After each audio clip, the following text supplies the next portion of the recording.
Welcome to the No Life Kings podcast. I'm Draves. And I'm Case. And coming to you in issue 32, we've had a lot of news come out of Disney relating to Star Wars and the MCU.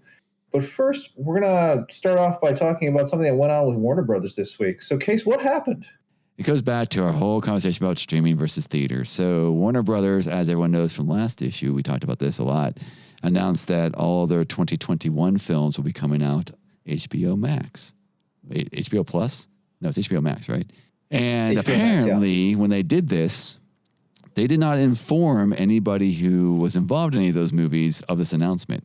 And so everyone woke up the next morning going, wait, what? And a few of the things that caught my ears was Legendary. They apparently produced a lot of films with Warner Brothers and put a lot of money in these movies. And they're kind of saying, wait a minute, we have a stake in these. Like, you can't just change where they're going like this.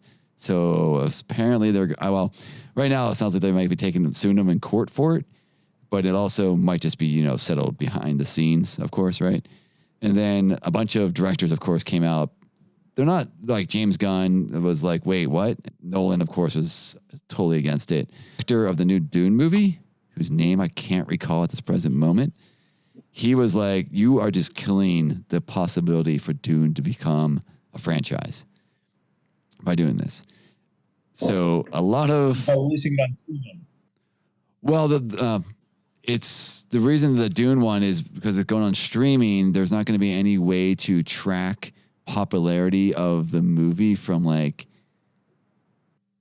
the standpoint of how many ticket sales it has. So they have streaming analytics. That's different though, because did the people come to watch Wonder Woman and then Dune came out, so it was there? Did people come to watch John Oliver and Dune was there? Did people come to watch, the James Gunn movie, Suicide Squad 2, and they stayed for Dune, they got Dune? So there's no direct tie to where the money they spent for the actual service to the actual product that they're watching. I think that you can get all of that from the analytics from streaming. I think the bigger problem is that I don't know if you can get all of that, because you have no idea if someone joined right now to watch Wonder Woman and then cancel the subscription and watches Dune. You can't really have a correlation that they only kept their subscription for Dune. All you know is here's the what they watched. You know that, but you know that if they watch Wonder Woman first, then watch Dune, it's likely that I feel like you can do a lot of this. You can also survey people offline as well. I think that's not how franchises are built, though. Franchises are built on the large money numbers inside of ticket sales, not based on. So that was what I was going to ask you: is the revenue split the same? It probably isn't. I'm guessing, which is why they're upset. Well, it's not just that. I mean, I think the problem is also people like James Gunn were told they're making a movie, not a streaming movie, and so there's a whole difference of, hey, come make this contract to make a movie that would go to the theaters national and internationally, and then be told, and when they could have made deals with, say, Netflix, who spends a lot more money to get movies on their system, on their platform, right? Or maybe they would want to be on the platform that has more people than HBO Max. So it's not the best streaming service out there right now. It's one of those, they're basically getting, it's like what's it called? Where you offer me one deal and then you change it after we agree. Pulling the rug out from underneath me. Yeah, bait and switch. That's it. Yeah, right. So, but the Dune person is basically they're not going to want to spend, even if Dune said, oh, we had a lot of people watch this, they won't want to spend the amount of money to back a streaming movie as they would the Dune movie that they did, right? They're not going to spend Warner Brothers would never spend that kind of money on a streaming movie. No one does, actually. Even Netflix doesn't spend the type of money that usually spent on theater-based movies. So the point is, a lot of people who work with Warner Brothers and had loved working with Warner Brothers are now like, wait, I don't know if I want to work with Warner Brothers anymore because I did this. Basically, you're saying in the future, you think it's either you need to tell the director up front, hey, you're making a streaming movie, or there's a chance that they feel alienated. It's not a thing of you pay the director is happy. Oh no. Whatever you want. That would mean directors would randomly show up on TV shows that they weren't aware was a TV show. Like James Gunn probably would get offered a ton of money to do the next CSI TV show, but he's not going to be like, oh, it's money, I'm just going to do a TV show. He wants to be a movie director, right? So it's not like he didn't sign up to make a streaming TV series, right? And if all of a sudden he's making a streaming TV series, even if the money's the same, that's not what he signed. That'd be like, hey, you want to be an engineer at this company, and then you show up and you're doing data entry. I would be like, no, that's not what I signed up to do. Like, I want to be an engineer. It'd be stupid of them to pay me that month, the engineering salary, of course. But I'm just saying, like, maybe it's not as big deal for some unknown directors. Probably wouldn't care, right? But a James Gunn or a Nolan, especially a Nolan, right? Nolan's whole thing is film. That's what he wants to make, is film. And now you're going to come and be like, well, you make something for us, but we will determine after you made it where it goes. There's a reason why these directors don't make YouTube videos. Yeah. I wonder if James Gunn made a YouTube video, it would probably get a ton of views and probably would make him a lot of money. No Life Kings, the movie. I'm just saying there's been fallout that I don't think Warner Brothers expected, or if maybe Warner Brothers actually went and talked to everybody before they said anything, would have been different. Because apparently for Patty Jenkins, Wonder Woman actor, Gal Gadot, they got an extra $10 million to make it be released on streaming, like a bonus. Why did they get the money and other people didn't? Let's talk about the place where everyone says is evil, Disney. It's a lot of news. Kind of overwhelming. I kind of wish they had broken this up over the course of weeks, and that's not just because I have, to do a podcast. I have the problem of, I didn't even know this was happening until I opened up something, my computer. You don't open a computer. Until I opened up my browser and I'm like, why is there so many trailers to be watched? What the heck happened? Where'd this all come from? Maybe this is a reaction to HBO Plus being announced as streaming. They're like, we're going to announce all of our stuff. Tell people why they don't want to go there. Yeah. And I guess the first step was, there was a bunch of stuff from Star Wars. Yeah. So, this new movie being announced is the Rogue Squadron movie by Patty Jenkins, the new Wonder Woman director, right? Oh, that's another thing too. The Wonder Woman director, even if they're making a third one, is now tied up in Star Wars till 2023. If you're looking for that Wonder Woman 3, it's a long way off. You just get another director. Well, you could, yeah. I'm saying if you want to keep the story the same if you want Patty Jenkins to continue the story. So Rogue Squadron movie. No real details here. It was a video game back in the day for us. The Rogue Squadron. It's a call sign for an elite TIE fighter, the X-Wing fighters. I don't actually remember the game. Mm-hmm. I probably played it. Involved shooting things. It was on that 64, right? Yeah, it was in that era. I think it was on the 64, and it was also on the Sega Masters, the Sega equivalent, and also on might have been on the GameCube, maybe. Maybe it was after the 64. I don't remember the exact details of when, but it's basically like a squadron. They're not really rogue either. They're like kind of like the special group, the elite group that gets sent on these very special missions.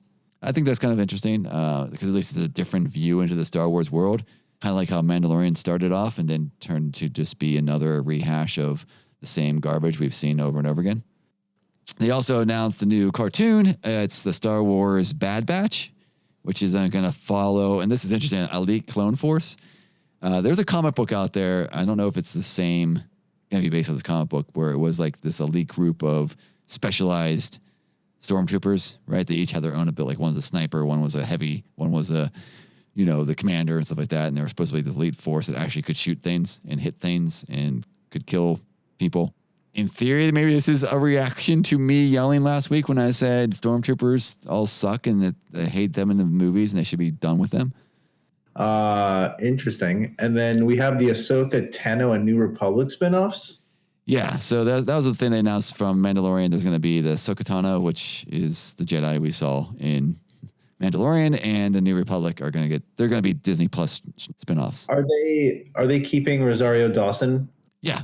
Oh, that's good. I like that. I don't know if the New Republic is going to keep the same. Remember, there's those two fighter pilots that beat Mando on the ice planet. I don't know if it's going to be those two, like a story around them or something like that. Because when they announced it, they showed a picture of the actor who played one of those pilots. Oh, I see. That's all the information. They said there's going to be spinoffs. Yeah, so that brings us to the MCU. We have She-Hulk, starring Tatiana Maslany, who was in Orphan Black, which was a series I really enjoyed. Did you finish Orphan Black? I did. Okay. I never finished it. I watched the first season and then kind of lost touch. It wasn't like it was bad. It was just like one of those, I missed a few episodes. Probably a video game came out. And by the time I was remembered, hey, I need to get back to this. It's one of those shows where I'd have to start over probably because I'd forget everything that happened. Yeah, so the thing that's interesting is I feel like Orphan Black came out at a time when like a lot of things were competing for attention. Right. And I just feel like it was probably pretty easy for that one to fall through the cracks. The only reason I really, I think, drove it to completion was it was like a big thing in the office I was working in at the time. Oh, right. And so like I think that really like sort of like forced me to completion. But we have a She-Hulk series with the same actress. She's a really good actress too. Like in Orphan Black, if people didn't see it, she had to play clones of herself. Yeah. And they weren't like identical. Like one was like, I'm air quoting here, the standard suburban housewife type person. One's like a super hardcore hacker person, like that wide range of different stereotypes of the world. And she played them all really well. So she has this large range of different styles that she can play. Well, she at least likes to play herself in some sort of Hulk character, so that range comes in handy. Well, the question about She-Hulk, and so for those who don't know, I'm going to spill some She-Hulk information on you here. One, she tends to stay green and hulked out the whole time in her books. She doesn't like revert. It's not anger based for her. She just is always green. She got the powers, I believe, from a blood transfusion from the Hulk.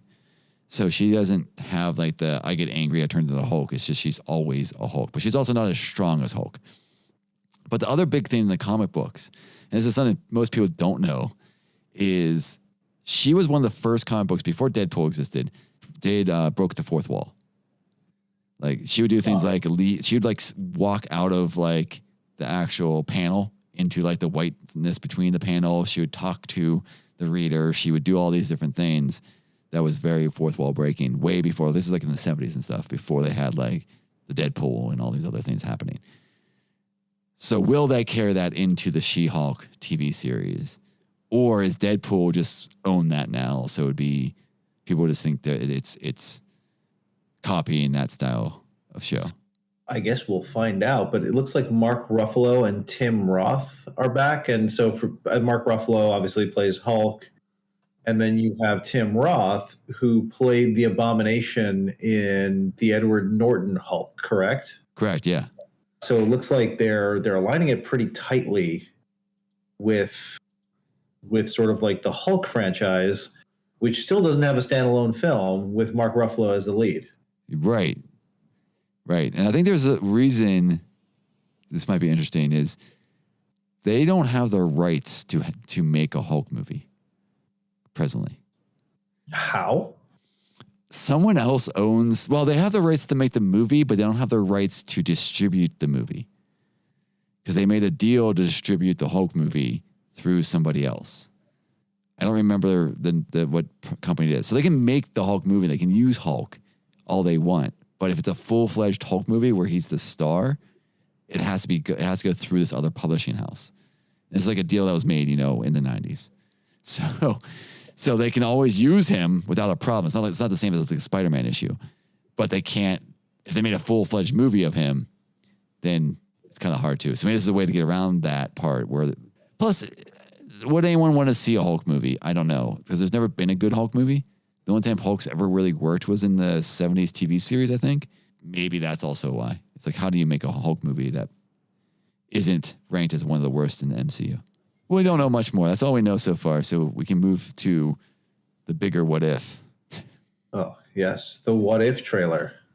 Yeah. So for anyone who doesn't know, what if was a label in the comic book world for Marvel about what if this thing is the canon of the Marvel this Marvel character? Or what if this occurred? Like, what if Ben wasn't shot?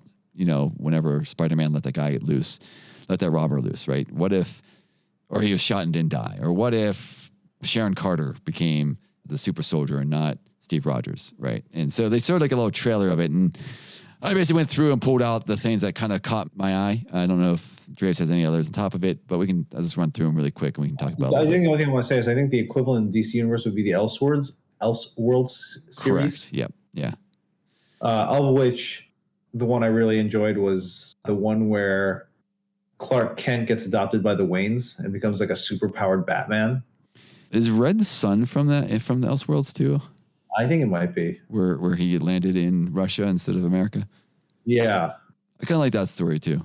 I think it was a Mark Millar story.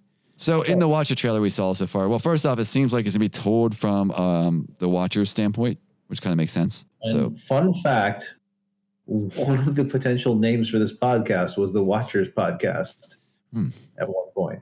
People would really think we're Marvel shills. Yeah. Marvel. Disney pays us a lot of money, guys.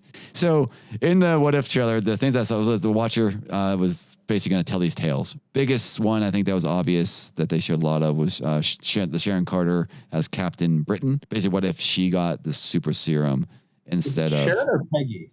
Oh wait, it is Peggy. You're right. Sorry, Peggy Carter's from World War II. Peggy Carter. Another interesting thing, they kept on showing her riding on the back of like an Iron Man type character in the trailer. Huh. So I don't know if that is. Yeah, I read is that Tony Stark's dad. Yeah, right. I forget Tony Stark's dad's name, so I don't remember. Is Iron Man also in it? So that's one of them. There was a few shots of Doctor Strange fighting himself. I don't know any other thing other than that. There's just two of them fight each other. I don't know. I don't have any history of a what if that was like that either. It looked like there was a Guardians of the Galaxy one where they pick up what appears to be, I think it's Black Panther, but it might not be, but it seems to be. Oh, it is Black Panther. Oh, is it? Okay. So they pick someone up from Wakanda, which turns out to be Black Panther, instead of picking up Peter Quills. So what if Black Panther became Star-Lord?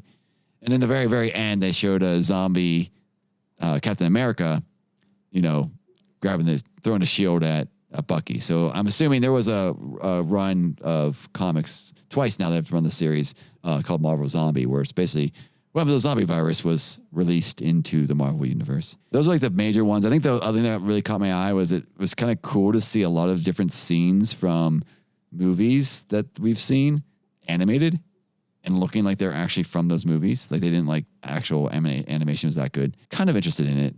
Yeah, I'm interested definitely to see it. And like the thing that's kind of cool is like you rarely get to see things like that. Like I didn't think we would have an MCU that would let us have these things, right? Because it was pretty conservative, at least to start.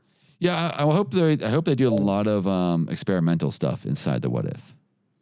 And then you had this sort of like the Defenders or whatever on Netflix, right? Yeah, but even that was pan out, I would say. And so it's nice that we're getting some new content. I also like the fact that it's content that's related to like sort of like the main MCU characters, not like sort of like tertiary and quaternary characters that I wouldn't have cared for like anyways, except for the Punisher. Right. And so I think I like where this is going. I think the one question I might have about it is, or hope, is being a little more experimental, but also, I mean, most of these ones wouldn't be able to happen. So like the Black Panther one or Sharon Carter one, but what like the Marvel Zombie one might be something that could happen. But even if they pulled like a what if that had none of the characters from any of the current movies and it was very, very popular, if they brought that character into the movies. And speaking of experimental, they also showed another trailer of WandaVision, which is WandaVision, not WandaVision, which is slated to come out in January. The only newest things that really caught my eye in this trailer was I originally was under the impression that maybe Wanda was making the reality, but this trailer made it feel a little bit more like she's being trapped inside this reality, to me at least. She definitely is pregnant in the trailer at different times. Yeah. So that's kind of interesting. There's also a lot of people showing up that don't remember why they're there, which then kind of also leads to someone else trying to create this universe.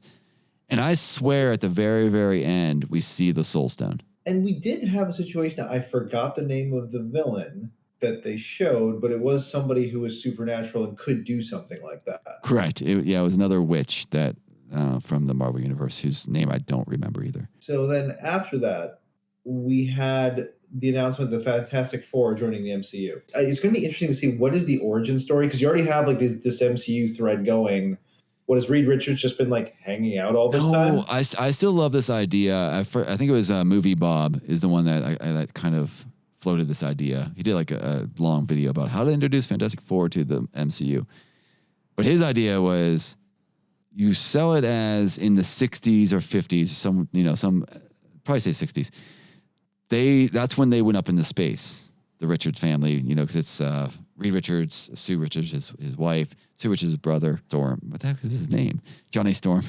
And Ben Graham is their pilot, right? They all went up to space and they hit this thing that gives them their powers. What happens if they make it where they go up into space in the 60s, 50s, 60s, right? And they weren't heard from ever again. And now they show up back at Earth because whatever, and with the time dilation, right? So they got put into the cosmic force that gave them their powers, but they also went into the future. And then you basically could do a story of a family out of time. So they'll still be all family, but they're all family from like the 50s. And so you could play off this thing where Sue's used to being treated a little differently because, women weren't treated well in the 50s. And Reed has like that 50s dad vibe to him. You know what I mean? And Johnny has that James Dean styling and stuff. I can see Johnny being kind of like a Don Draper type. Right. Yeah, totally. Right. And you just play and then you could have Ben Grimm being like that old 50s mechanic stereotype, and just have but set in 2020 when they came back. And so that you could have this cool, like out of time family story. So they'll still be united as a family because they're all from out of time. Right. But they're also experiencing this fantastic world that they left. Because really, in the MCU, the first superheroes didn't really exist till Iron Man, right? Like till like 80s, 90s from like a mainstream standpoint. And now they're everywhere. So it could be. I just wonder, like, because Reed Richards is supposed to be like super like smart and like with it. Like, how do you get, like, I guess he just re-educates himself really quickly and gets up to speed? Right. I mean, yeah, it would just be like a Tony Stark moment where he builds something. The smartest person in the Marvel comics, Mr. Fantastic. So I'm betting he'll just like come back, or like even could be like he built some stuff that's outside of the normal. He's been improving it. Maybe the time dilation was they were stuck in time, but he could still think, right? So he's been building his whole world himself. So maybe they land in Wakanda first, and he spends time a year in Wakanda to get. Oh, I think that would be awesome. Like they land in Wakanda first. Yeah. He learns Shuri. And actually, the Black Panther was first introduced in Marvel Comics by Fantastic Four going to Wakanda. And actually, while we're on the topic of Black Panther, really quickly, Wakanda and Black Panther, they did make another announcement this week that they are not going to recast. Right. I've heard that. Chadwick Boseman's role. So it's going to be like Black Panther 2, which was announced, is going to really focus on sort of like almost like a Wakanda expanded universe and kind of what goes on there. I guess the other thing I could see M'Baku's character or Shuri being the Black Panther now. But yeah, I think it'd be cool to have Fantastic Four land there. And maybe that's even something too. Like they're there for, I'm assuming maybe they'll have like a send off, a memorial for Black Panther, right? So he's not there, but at least they have like some way of the loss. And maybe they're there. That's how they're there for that or something. Anyhow, so yeah, that was Fantastic Four. There wasn't really any information. The bigger one, well, it's not a big one. They showed Ms. Marvel, another little teaser trailer, or like, hey, here's the people we got. They said some directors, which all people I don't know, which I'm excited about, right? They showed little clips from Ms. Marvel, and it just basically right now feels kind of to me like a very teeny show, if that makes sense. Like not Hanna-Barbarian teen, but like, is Hanna-Barbarian even teen?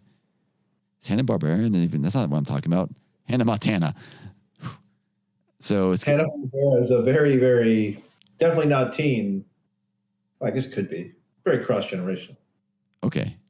I don't know much about anything when it comes to shows targeted to teen audiences.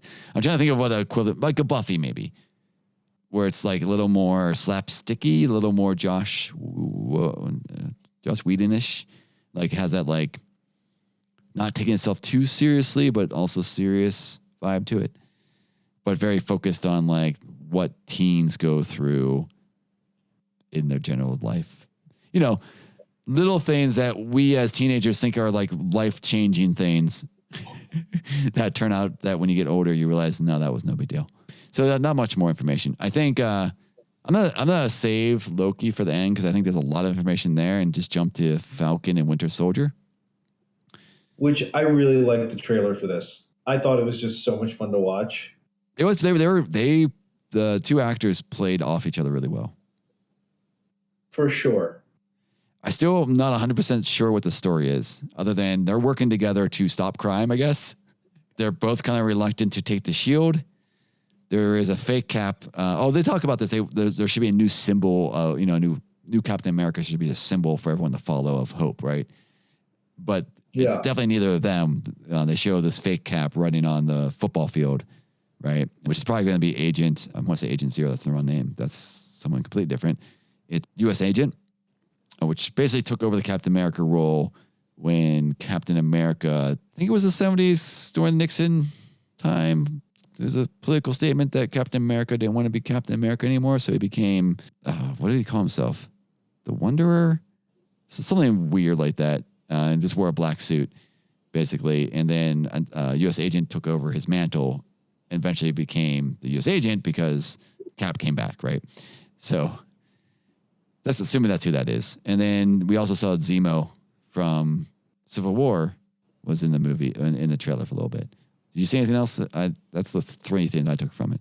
That's what I noticed. It was interesting to see Baron Zemo again. I wonder, do you think he's like an asset? Do you think he's a villain? Like what is he now? I feel he is a villain, but not in the sense of I'm gonna punch you villain, right? He's working something behind the scenes, and it gets slowly introduced throughout the whole series. Oh, you think it's almost like Civil War again, where he's like launching some sort of grand plan? You think he's like a schemer? Yes, yeah, or maybe working with somebody else, right? Or some way, because I don't see how he could be like the big bad, and I don't see him working with Falcon or Winter Soldier. So I just feel like he has to be a villain, but he can't be a villain that's like, oh, we know where you are, we're gonna go punch you. So he has to be doing it secretively. Does that make sense? Yeah, it makes sense. I think the other thing I remember with the trailer a lot, and has nothing to do with the actual plot or anything, but there's that one scene where Falcon jumps out of the helicopter when they have no plan, and he flies. He's being chased by another helicopter. That scene is like movie level. That makes sense. Doesn't feel like a TV scene. I do think that like it's definitely true that the MCU, from what I can see, like the MCU kind of like movies, MCU shows have really good production quality. For sure. I think Falcon Winter Soldier, that scene there was like, oh wow, they spent money here. Because like WandaVision has a lot of cool like period pieces, right? Because they're moving through different genres of TV landscape. But I don't know. I mean, that's actually probably, somebody probably tell me like, it's a lot more expensive to make period pieces than it is to make CGI helicopter chase a guy on with wings. But it feels like that one, I could also see this be a standard CBS TV show almost, where it's like every week is a different TV. It's like the weekly monster, like we're talking about Mandalorian, right? It's like, every week is just another time period in TV. How much of that would you say is just because it reminds you of Bewitched, like some of the period pieces? The first one reminds me of Bewitched. They show her in the 70s, which is odd because the 70s one, I guarantee, is supposed to make me think of, this is a story. I love a name named Brady, the Brady Bunch, right? I swear to God, but for me, this is odd. It reminds me of the 70s show, which I never watched. But for some reason, when I see that scene, I think of the 70s show and go, I hate the 70s show. And what other periods were there? There was like two other periods. I think the 80s one didn't really bounce off my brain very well. And I don't know if they showed something from the 90s. But yeah, it was like but maybe that is. Maybe because it's black and white. But of course, I'm just thinking that it seemed to be mostly filmed in their house, right? So it's on the studio. It's very in a box, where a lot of Falcon Winter Soldier stuff looked like it was filmed on the scene, right? And outside and doing stuff. But who knows? Because like Mandalorian is 100% inside, with like that tech that lets them film in front of LCD screens to make it so that people seem like they're actually outside. Who knows about anything? I don't know anything about how much money everything costs. But yeah, I do agree that they do look high quality, which I think brings me to the last one, which is Loki. And I left this one as the last one because it's probably the one, like, even though the trailer has a ton of stuff in it, I still really have no idea what the hell's happening. So this was the one that I didn't see. Okay. So you're going to have to take me through this. Well, I mean, basically it kicks off at the very beginning of it. It's if you remember in Endgame, the scene where they try to get the Tesseract, the time stone. Yeah. And like they fumble it because the Hulk comes out of the door, knocks over Tony, and it slides over, and Loki picks it up and escapes, right? Kind of kicks off there. And then it shows him like waking up unconscious in like a desert somewhere. And the next scene, he's in an elevator with Owen Wilson, which surprised the hell out of me because I didn't know Owen Wilson was in it. I'm like, whoa, that's a pretty big name to have in this show, right? Kind of talking to Loki. Loki's he doesn't get big names ever. Well, and I'm just saying, if you were going to list a list of big names that are going to be shown up in a Disney Plus streaming, I don't think Owen Wilson would have been on your list. That's probably true. So it was surprising, and in back my brain for things like, it was like, is that Owen Wilson or is someone else that like looks like him? So they show him like being taken out this elevator, and it's like weird symbols on it, and he's got a TVA jumpsuit on, and Owen Wilson's like basically like, oh, it's like how long have you been here? Is what Loki says to him. He's like, oh, time works differently here, so I actually don't know. And so TVA, for people that don't know, is the Time Variance Authority. They're basically in charge of keeping the multiverse in check. I've never read any of this stuff for the Time Variance Authority, so I don't know what that means to keep it in check. I don't know if they're good guys or bad guys, but it seems like they're good guys. This is where it all goes like haywirely confusing to me. So there's like scenes where it seems like a spooky comedy with Loki going and doing a lot of secret agent type style stuff, basically working for what seems to be working for the TVA. There's scenes though that are like kind of like bright and cheerful too. And there's a scene where I found really interesting where it's Loki just dressed in a suit on the plane alone, talking to this out loud. And he's like, hey brother, like you better be ready for me. And he falls out the plane, and all of a sudden you get the Rainbow Bridge shoots down and pulls him, which is Hemdel's power, which means is Idris Elba also in this, which is kind of interesting. You think that when he takes the Tesseract, it creates a new branch and Idris Elba is still alive. Right. Or he went back in time, right? So, because he escaped from with the Tesseract into a different time period, but he's also working for the TVA, which is the Time Variance Authority, so he's time traveling. So he was just happened to go back in time to when Hemdel was alive. So it could be where Idris Elba comes back in. It's, and I swear there's a scene there where I see Black Widow, like she's sitting down with her back towards us, but that could have been me being crazy. It's probably my favorite trailer they showed because it's the most experimental. I mean, WandaVision looks experimental too, but this one's like, I have no idea what this is. Where like WandaVision, as you remember, I kind of called it what it could be like before they had the first trailer, where Loki is like, I have no idea what's happening. That's where it takes us to the end of our topics for today. Want to reach out to us? You can do so on Instagram at No Life Kings. You can reach out to us on Twitter at NLK_podcast. And as always, you can email us at podcast@nolifekings.com. Case, any closing thoughts, any hot takes to take us into the credits? I want to talk about how much Mandalorian has made me hate Star Wars. The Stormtroopers is frustrating. So there's a rumor, and then we'll stop, that they're going to kill off Mando and make Mandalorian about Boba Fett going forward. If they do that, I think it's a huge mistake. That's it. Cheers, everyone.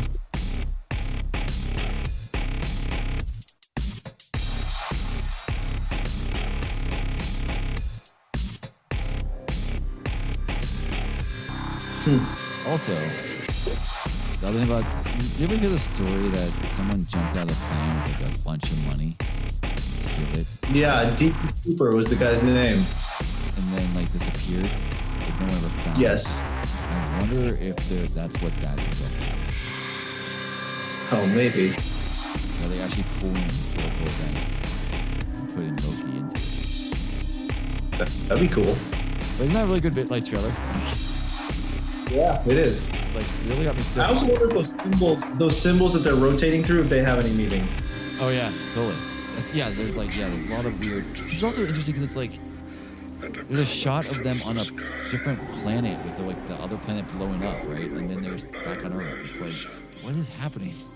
And you and I must die. So vote Loki.